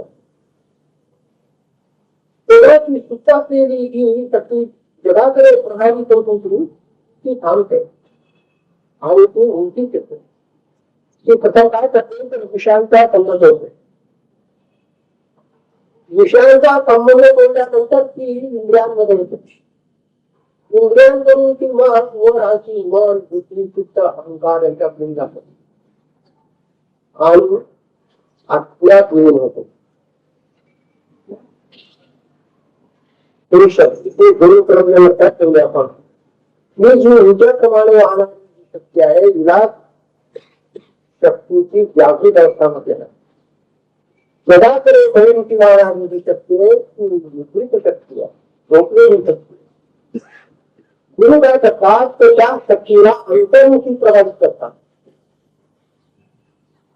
अहो एकाग्र होणं, समाधी लागलं, कैवल्यावस्था प्राप्त होणं हे या अंतर्मुखी जागृत झालेल्या शक्तीनेच शक्य आहे. अन्यथा तुमची शक्ती जर बहिर्मुखी वाहत असेल, त्यामुळे जगाकडे ती जर वाहत असेल, ती जर प्रसव क्रमात असेल, या प्रसव क्रम म्हटलेला आहे. प्रसव म्हणजे निर्मिती करणारा. ही जर प्रसव क्रमाकडे जात असेल तर त्या शक्तीनं कुठल्याहीकडे ती अंत करण्यामध्ये एकाग्रता येऊ शकत. कुठल्याहीकडे तुमचं चित्त हे शांत आणि समाधानी होऊ शकत नाही. कुठल्याहीकडे त्या शक्तीनं तुम्हाला समाधीची सम्यक स्थिती जी आहे मनाची ती अवस्था प्राप्त होऊ शकत नाही. आणि त्याच्यानंतर ज्या वेळेला ती आत्म्यात लीन होते, ती जी एक सर्वज्ञ अवस्था आहे, केवळ स्थिती आहे, ती केवळ अवस्था तर इतरां शक्य नाही. वाहत असेल तर, परंतु ज्या वेळेला त्या शक्तीचा आश्रम उलटा फिरतो, की ज्या वेळेला ती मूलाधारातून होत प्रत्येक वेळेला चित्त मन बुद्धी अहंकार यांना सोडली, यांचे संबंध करून आत्म्याकडे जावं. आत्म्यात जात असताना चित्तामध्ये काय करत पाहता, त्या वेळेला ती शक्ती बहिर्मुखी होती. त्यावेळेला ती शक्ती काय करत होती की जगाचं कार्य करत असताना अनेक प्रकारची कार्य अनेक प्रकारची कर्म आमच्या हाती होत होती. आणि ती कर्म आसक्तीयुक्त पुरुषार्थयुक्त कर्तृत्व भावनेने ज्या वेळेला आम्ही ती करीत होतो त्यावेळेला त्या सर्व कर्मांचे संस्कार सूचित केले. कर्मसंचय हा बहिर्मुखी शक्तीच्या कार्याने कर्मामुळे होतो. शक्ती जायला जगातली अनेक प्रकारची कामं करते. अहंकार निर्माण करून त्यावेळेला त्या अहंकाराचे, त्या आसक्तीचे, त्या वासनांचे, त्या इच्छांचे अनेक गोष्टींचे सगळे संस्कार ती संचित करते. आणि ती जी कर्म आहे कर्म तर बाहेर काढतात, कर्म बाहेर काढतं आणि संस्कार चित्तात संघटित होतो. चित्तामध्ये अशा तऱ्हेने बहिर्मुखी कार्य करणारी जी शक्ती आहे ती काय करते तर चित्तामध्ये या सर्वांचे सगळे संस्कार संचित करतात. आणि या संचित संस्कारांनी चित्त बरी होते. चित्ताची बरीता आमच्या अध्यात्मशास्त्रामध्ये सर्वात मोठा अर्थ आहे. मोठा प्रतिबंध आहे म्हणून अनेक साधना केलेल्या आहेत. अनेक साधना जप आहे, मंत्र जप आहे, योग आहे, देवाचे सुद्धा अनेक प्रकार आहेत. नाना प्रकारच्या साधना सांगितल्या चित्तशुद्धीसाठी. जोपर्यंत चित्त शुद्ध होत नाही तोपर्यंत अध्यात्मामध्ये कधीच प्रवेश.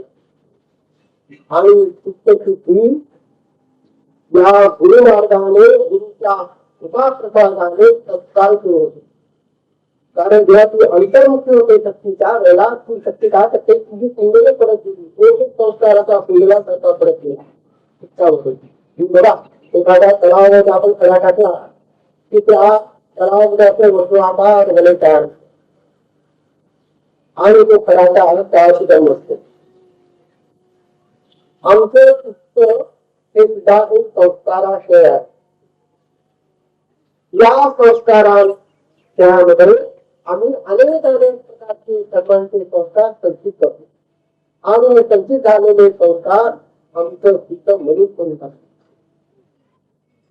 तू ज्या वेळेला प्रतिप्रथम क्रमामध्ये शक्तीवर जाते त्यावेळेला ती काय करते की संचित आलेले संसार एवढे पुण्य रुग्ण करतो. ती कुंडला परत गेली ती कुंडला उघडते. ते चक्र असं फिरलं, एक संस्कार असा पडला, दुसरा पडला, तिसरा पडला, ते संस्कार परत जातात. शक्ती ज्या वेळेला चित्तामध्ये येते त्यावेळेला ती चित्तातील संस्कार उघडते, उलट दिशेने फिरवते. म्हणून तिला कुंडलिनी कुंडलांना विंगडणार. आणि ज्या वेळेला ही कुंडला एक संस्कार विंगडला जातो त्या वेळेला शुद्ध होत. आता हे ज्या वेळेला कुंडल विगत येईल त्यावेळेला ती कुंडल निर्माण होताना जी कर्म त्याच्या हातून झाली, जसा ती कर्म त्याच्या हातून झाली तशा प्रकारच्या क्रिया होतात. समजा काही साधकाने पूर्वी आम्ही चांगल्या प्रकारची क्रिया प्रकारची जगाची कर्म केली नव्हती. त्या सर्व प्रकारच्या कर्मांचे संस्कार त्याच्या चित्तामध्ये संचित असल्यामुळे त्या कर्मांना बाहेर काढण्यासाठी शक्ती अनेक प्रकारच्या क्रिया करत होते. आणि एकच क्रियेच्या माफक संस्कार बाहेर घेतला आणि चित्त शुद्ध होत. शुद्ध होत जाणं याचा अर्थ मन हलकं होत जाणं, मन शांत होत जाणं, विषयात शक्ती कमी होणं. आणि जेव्हा चित्त पूर्ण शुद्ध होत त्याच वेळेला ज्ञान प्रगत होत. अशुद्ध चित्तामध्ये ज्ञानाचं प्रतिबिंब कधीही पडत नाही. अशुद्ध चित्ताच्या माणसाला तुम्ही किती सांगा तो ग्रहण करू शकत नाही, त्याला पटत नाही. पटलं पण तो त्याच पद्धतीने करू शकत नाही, कारण तो अतिशय चंचल अस्थिर असते, अत्यंत आसक्त असते. अशा चित्ताला कशाने घडलं? शक्तिपाताच्या दीक्षेने घडलं. हीच गुरुकृपा आहे. गुरुकृपा प्रसादेन आत्मारामं निश्चय असं म्हटलेलं आहे. आणि गुरुमार्ग या गुरुमार्गाने चला आणि या गुरुच्या कृपेनं, या गुरुच्या प्रसादानं, या गुरुच्या दीक्षेनं ते सगळं. ही दीक्षा जे गुरु असतात ते चार प्रकारे देऊ शकतात.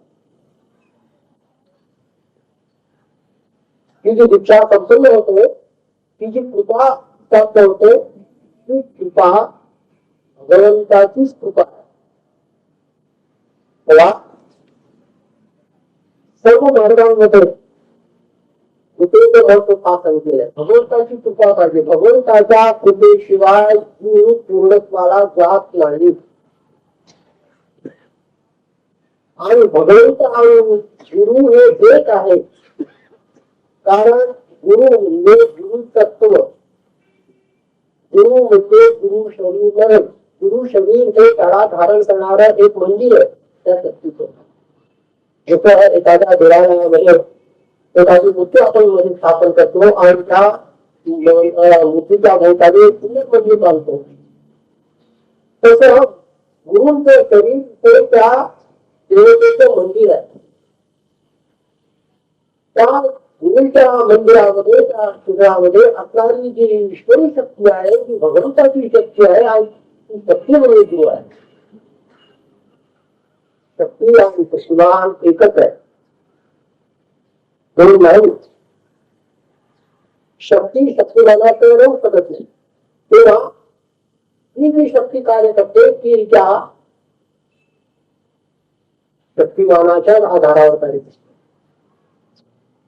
म्हणून गुरु हे परब्रह्म आहे असं सांगितलं भगवान शंकरांनी. गुरु रे परब्रह्म, गुरु हेच परब्रह्म आहे.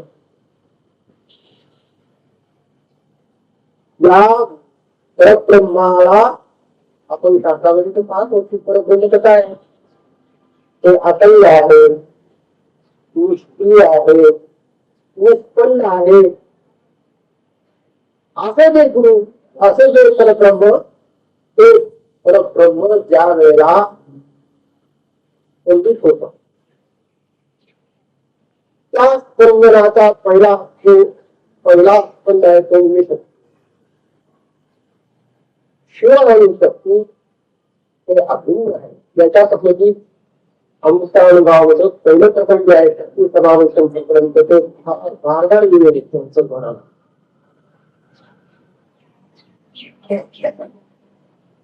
अतिशय सुंदर पुस्तक आणि दुसऱ्या प्रकारे गुरुचुके आणि पुढे तर सगळी प्रकरण आहे ती एका मागोने तितकी सुंदर गेली. त्यामध्ये अज्ञान खंडन आहे, शब्द खंडन आहे, अभिषा खंडन आहे, जीवनमुक्तीचा विवेक आहे. त्या सगळ्या त्यांच्या अनुभूती आहेत. तेव्हा गुरु दीक्षा देतात. तर गुरु कशी दीक्षा देतात? दर्शनात, दर्शनात, सप्ताहात, टिकला, शिष्य होते. काही देतात दर्शन, चांगल्या बरोबर दृष्टिपात होतो. त्या शिक्षणाकडे पाहिल्या बरोबर त्याला तिथं शिक्षा मिळते. दर्शनात, दर्शनात गुरु त्याला स्पर्श देतात. त्या स्पर्शातून शक्ती संक्रमित होते, संचारित होते त्या शिष्यामध्ये. त्या डोळ्यांमधून, दृष्टीमधून ती शक्ती प्राणतत्वातून प्रविष्ट होऊन त्या शिष्यामध्ये संचारित होते. दर्शनात, स्पर्शनात, सप्ताह गुरु एखादा मंत्र देतात. तो मंत्र गुरूंच्या मुखातून येत असल्या कारणानं तो शक्ती संपन्न मंत्र. तो शक्ती शास्त्रिक मंत्र ज्या वेळेला कर्णातून तो ऐकतो आणि म्हणू लागतो त्यावेळेला अंतरंगामध्ये आपोआप शक्ती जागृत होते. आणि हे संकल्प कृपया कृपा म्हणजे संकल्प. तुम्ही संकल्प करता. आता संकल्पाचे ते अक्षर झाले पाहिजे तत्व. आपले गुरु महाराज आणि कोणते गुरु महाराज संकल्प दिशा देतात. देत असत कधी देतात. आज ते आम्ही घेतलेले कोणते महाराज आणि तो शिष्य असतात मुंबईमध्ये किंवा कुठेतरी निवासला किंवा कुठेतरी कुठेतरी आश्रमामध्ये बसलेला असतो. कुठे अमेरिका आणि कुठे देवाचा आश्रम किंवा भारतातला आश्रम. कुठे तो याचा शिष्य, कुठे तो अमेरिका हजारो महिन्यानंतर गुरु शिष्याला पाहिलेले राहून नुसतं त्यांना पत्र जातात की अशा अशा प्रकारचा एक शिष्य दीक्षा घेऊन तिथे आहे. ते म्हणतात ठीक आहे आम्ही तुम्हाला बसवा. त्या दिवशी त्या वेळेला ते शिष्य तिथं दक्ष देवा पुढे आणि तिथे ते संकल्प करतात. संकल्प करताना काय करतात हा सोपं नव्हतं. त्यामध्ये मूळ काहीच तुम्ही शेतात पाहिलं तर ते एवढंच म्हणतात हे परमेश्वरा हा जो माझा शिष्य आहे त्या ठिकाणी बसलेला त्याची जी प्रेरणा आहे त्याची जी तीव्र इच्छा आहे हा काय काय गोष्टी असाव्या लागतात. आधी अत्यंत श्रम असावी लागते. आधी मोक्षत्व असावं लागतं. मोक्षाची इच्छा करावी लागते.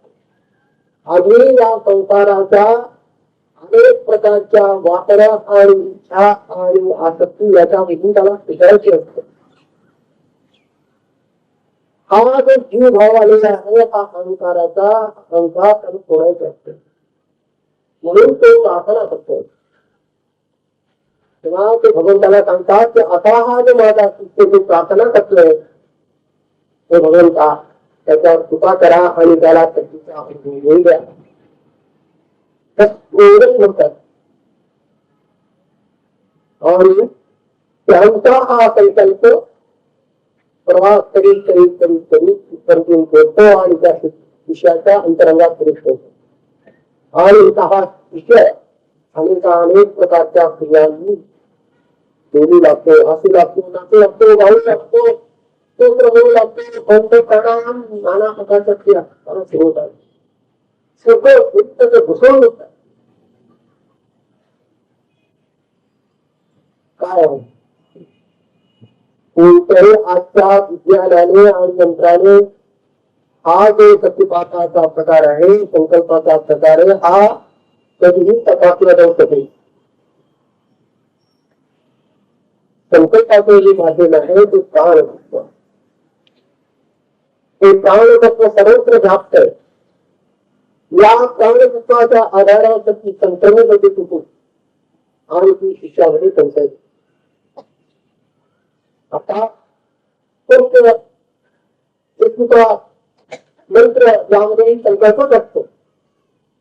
ज्यावेळेला मंत्र तो स्पर्श दिला जातो आणि ज्यावेळेला त्याला दिला जातो त्यावेळेला सुद्धा संकल्प असतो गुरुचा की हे या माझ्या शिष्याचं कल्याण होते आणि ही जी शक्ती आहे ती त्याच्यामध्ये प्रवेश होऊन त्याचं कल्याण होतं.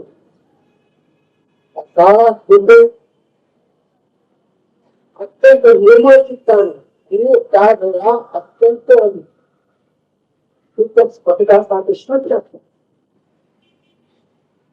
निर्मळ शक्ती आहे ती बल त्यावेळेला नसते.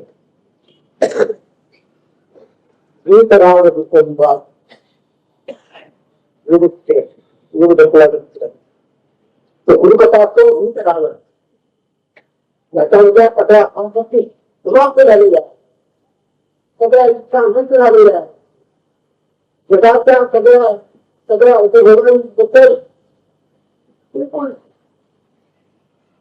असत्य अनासक्त मिळेल.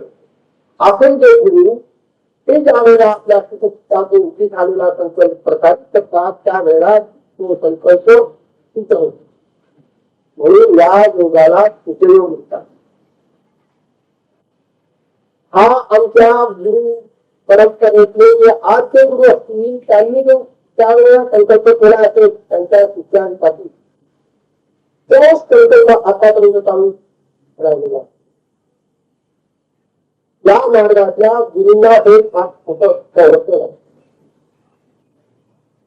या मार्गातल्या गुरूंना त्यांची तपस्या त्यांचं जीवन त्यांचं आचरण होतं त्याला सांभाळावंच लागतं. परंतु त्यांना एक मोठा आचरण हा तो या परंपरेमध्ये जे पूर्व महात्मे जे सद्गुरू त्यांनी जे पूर्व केलेला पूर्वी केलेला जो संकल्प आहे तो संकल्पच या वेळेला ते पुढे चालू होता. या संकल्पामध्ये काय होतं की दीक्षा देणारा गुरु असं कधी म्हणू शकत नाही म्हणू नये की मी दीक्षा देतो. जो असं म्हणे तो गुरु असं म्हणे तुम्ही दीक्षा देतो आहे असं म्हणे तो गुरु त्या दीक्षेचं कर्तृत्व घेईल आणि कर्तृत्व घेतल्याचं भक्तित्व आलं. तसा हा मार्ग जो आहे ना इतका सुरक्षित नाहीये. या मार्गावरती अनेक संकट आहे अनेक गोष्टी अशा आहेत की ज्या गिरणावर सोसाव्या लागतात. भगवान कारण पुढे बसलेला जो शिष्य आहे तो शिष्य कुठल्या संस्कारांचा आणि कशात्मकच्या मनस्थितीचा चित्तस्थितीचा आहे आणि त्याच्या शिष्याचे जे अशुभ असे संस्कार असतील ते संस्कार त्याला हटवावे लागतात. त्याशिवाय ती शक्तीची जागृती होते. त्यासाठी ते जे प्रतिबंध आहे त्या प्रतिबंधातला काही शिक्षा गुरुला द्यावा. आणि असे जर गुरुंना संस्कार घ्यावे लागले तर त्या गुरुदेहाला अनेक यातना करून द्यावं.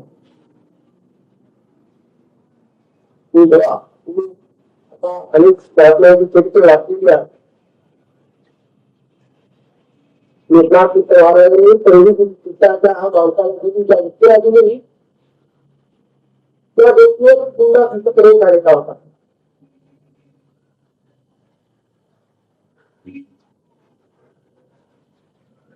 परंतु आता काय करणार ते माहित नसतं. पुढे तो शिष्य आल्यानंतर त्याला माहिती आहे करुणा असते, दया असते त्या पित्ताच्या बद्दल कळलं नसतं की नाही याला हे प्राप्त व्हायला पाहिजे.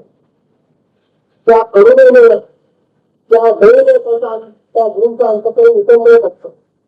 त्यामुळे तो वाचवू शकत नाही त्याला वाचवून नाही असं कशी होत. परंतु त्याला नाही म्हणता येत. एकनाथ महाराजांना त्या पित्याची चित्रकृती झाली. परंतु काय करणार पहिली पितावर त्या गावाची कैवादाची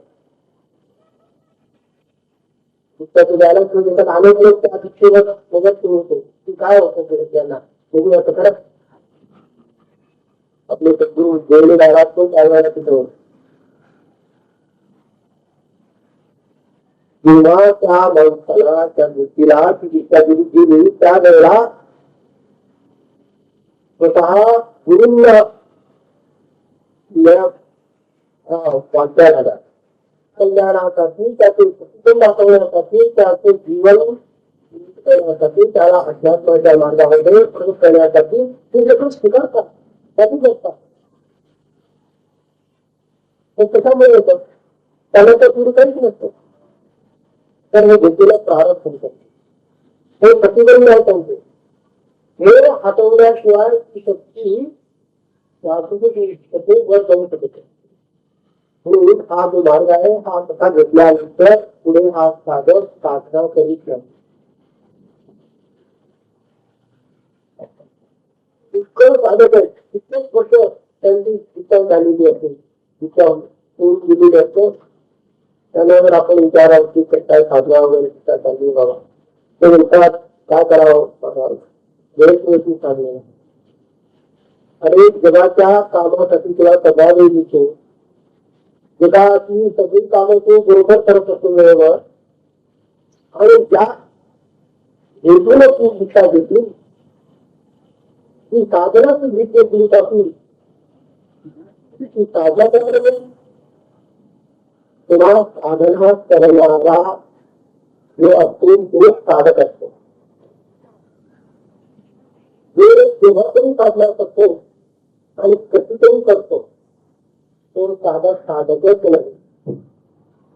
ते फार दुःखित आहे आणि दुःखित आणण्यावर तुझ्या वाटत असतात.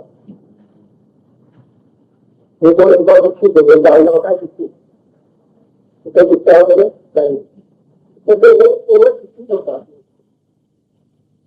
मला दुःखित करावं शकतं साधक कसं म्हणता येईल.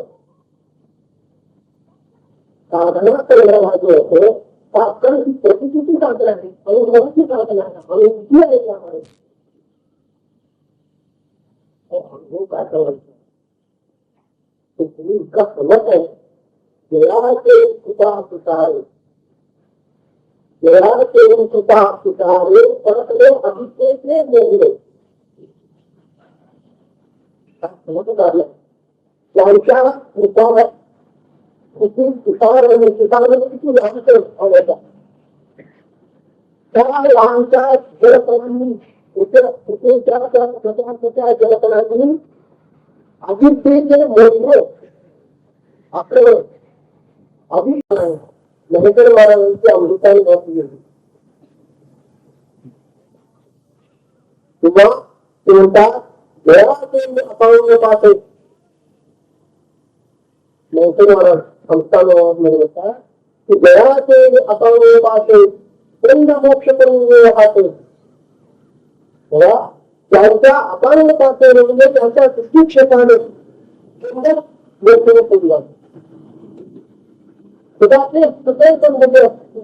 असतात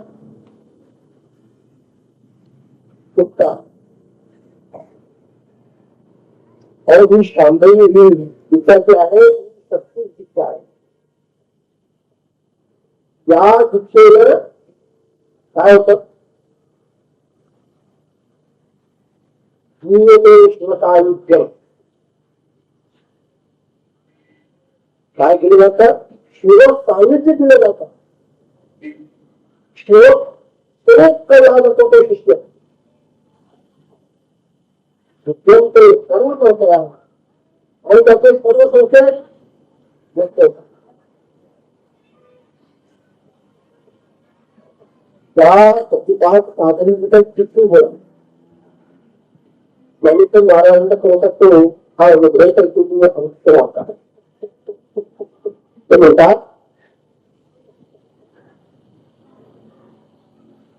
माया कुंभ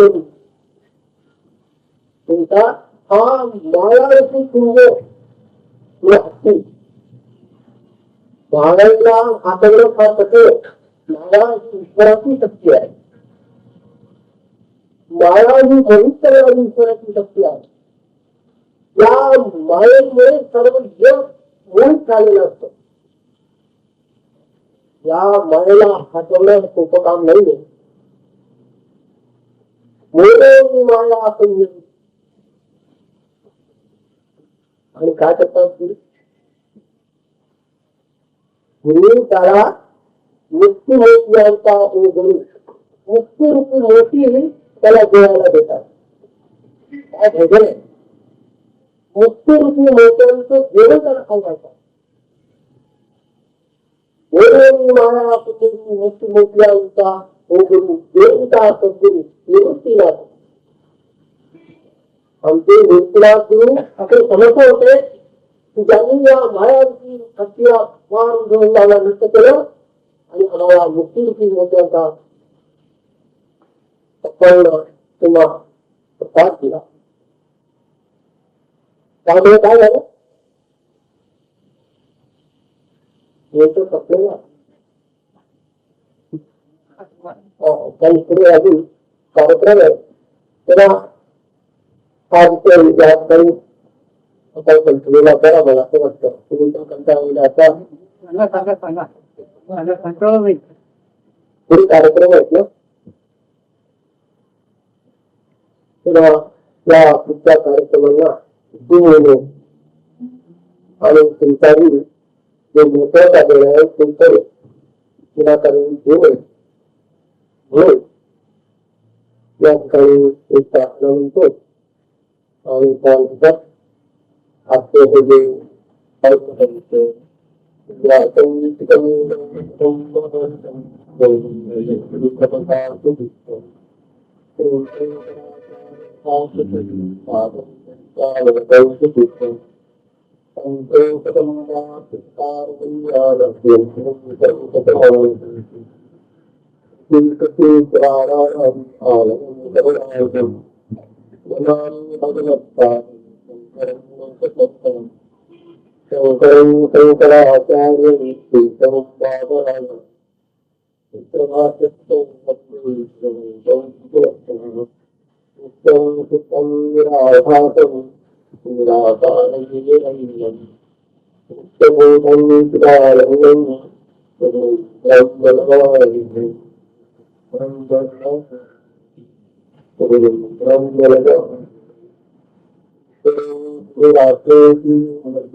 दिगंबरा दिगंबरा श्रीपाद दिगंबरा दिगंबरा श्रीपाद दिगंबरा दिगंबरा दिगंबरा श्रीपाद दिगंबरा दिगंबरा दिगंबरा श्रीपाद दिगंबरा दिगंबरा श्रीपाद दिगंबरा दिगंबरा दिगंबरा श्रीपाद